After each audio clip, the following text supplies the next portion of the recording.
Ready வணக்கம். இரண்டு முக்கிய நிகழ்வுகளுக்காக தற்போது தமிழக அரசியல் களம் எதிர்பார்த்து காத்துக் கொண்டிருக்கிறது என்று கூறலாம். அதில் ஒன்றுதான் தமிழக வெற்றிக் கழகம் ஆட்சி அமைத்து விஜய் முதலமைச்சராக பதவியேற்றக்கூடிய நிலையிலும் கூட கிட்டத்தட்ட ஒரு வாரம் ஆகின்றது. ஆனால் தற்போது வரையில் அமைச்சர்களுக்கான துறை ஒதுக்கீடு செய்யப்படவில்லை, அமைச்சரவை விரிவாக்கம் இன்னும் நடைபெறவில்லை. இதனால் முக்கியமான கோப்புகள் அமைச்சருடைய கையெழுத்துக்காக காத்திருக்கின்றது ஒன்று.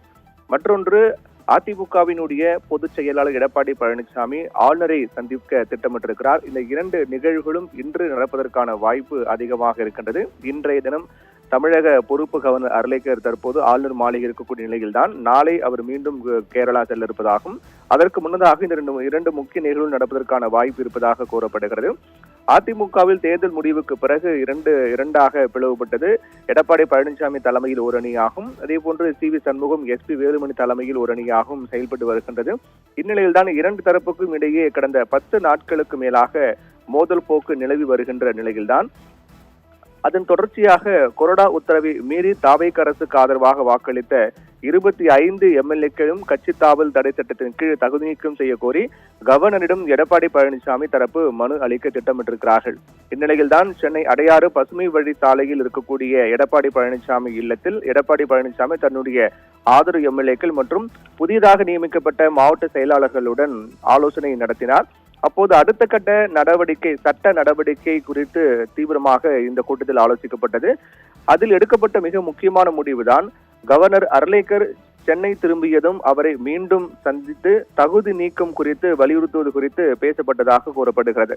இப்போ இதே போல புதிதாக நியமிக்கப்பட்ட மாவட்ட செயலாளர்கள் தங்களுடைய மாவட்டங்களில் கட்சி பணிகளை தொய்வில்லாமல் மேற்கொள்ள வேண்டும் என்றும் எடப்பாடி பழனிசாமி உத்தரவிட்டிருக்கிறார்.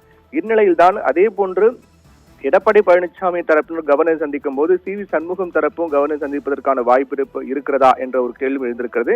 இந்நிலையில்தான் தமிழக பொறுப்பு கவர்னரை இன்று எடப்பாடி பழனிசாமி சந்திப்பதற்கான வாய்ப்பு அதிகமாக இருப்பதாக பார்க்கப்படுகிறது.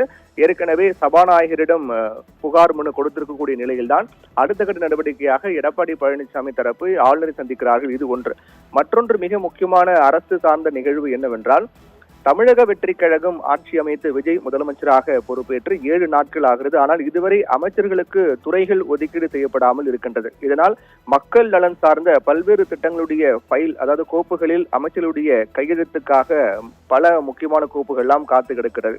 தமிழகத்தில் தற்போது நிலவக்கூடிய அரசியல் சூழலை கருத்தில் கொண்டு விரைவாக இந்த அமைச்சர்களுக்கான துறைகள் ஒதுக்கீடு மற்றும் அமைச்சரவை விரிவாக்கம் நடைபெற வேண்டும் என்றுதான், அப்போதுதான் துறை சார்ந்த பணிகள்லாம் விரைவாக நடைபெறும். அந்த அடிப்படையில் பார்க்கும் போதுதான் கவர்னரை இன்று முதலமைச்சர் விஜய் சந்திப்பதற்கான வாய்ப்பு இருப்பதாக கூறப்படுகிறது. இந்நிலையில் அடுத்த கட்ட நகர்வாக இன்னும் 4 நாட்களுக்குள்ளாக அமைச்சர்களுக்கான துறைகள் ஒதுக்கீடு, அமைச்சரவை விரிவாக்கம் இருக்கும் என்று அரசு அதிகாரிகள் தரப்பில் கூறுகிறார்கள்.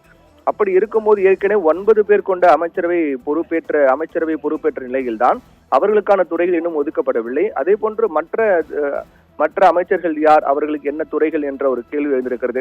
இப்படிப்பட்ட சூழ்நிலையில்தான் தமிழக பொறுப்பு கவர்னர் அர்லேக்கரை முதலமைச்சர் விஜய் இன்று சந்திப்பதற்கான வாய்ப்பு இருக்கின்றது. இந்த சந்திப்பின் போது அடுத்த கட்டமாக அமைச்சரவை விரிவாக்கம் குறித்து முடிவு செய்யப்பட இருக்கின்றது. அதே போன்று துறைகள் ஒதுக்கீடு செய்வதற்கான வாய்ப்பும் அதிகமாக இருப்பதாக பார்க்கப்படுகிறது. ஏனென்றால் அமைச்சர்களுக்கான துறைகள் ஒதுக்கப்பட்டால்தான் அந்தந்த துறை சார்ந்த பணிகள் எல்லாமே நடைபெறும்.